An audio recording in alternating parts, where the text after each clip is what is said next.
Life is full of peaks and valleys. For a young man from Castle Rock, ascending mountains was the closest thing on earth to heaven. Smartest, funniest kid, wicked sense of humor. He was very, very bright. Cole Kennedy was just 23 when he was killed while mountain climbing in Peru. Rushing to his family's side were longtime neighbors and friends, Lisa and Steve Rice. Steve and Lisa were probably some of the first people here. I remember that. The families vacationed together over the years. Their boys the same age. Eric, the tall, lanky one, and Cole, the adventurous one. Our most fondest memory is when we went to Cancun, playing on the beach. Fast forward 2.5 years after Cole's death, and Eric is in need of a liver transplant. Eric had an abnormality that probably has been there since birth. But just 4 days before the transplant in August, an unforeseen circumstance caused the surgery to be called off.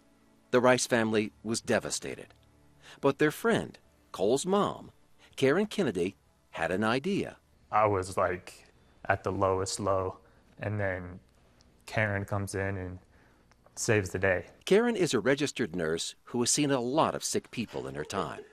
So just one day after Eric got the bad news that his life-saving liver transplant was called off, Karen offered a part of her own liver. I could not watch Steve and Lisa lose a kid.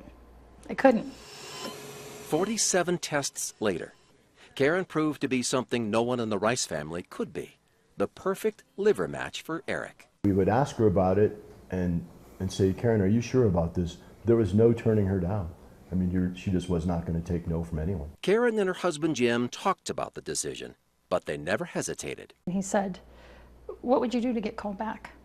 And I said, I would give my life in a second. So if all I have to do is, give part of my liver to get Eric back, that's not a hard decision. The Rices, on the other hand, worried about Karen. I put somebody else at huge risk for potentially, death in the operating room when, there's other options. But those other options aren't always there. I think if you realize the number of people that are on the donor list, we're not sure Eric would have ever made.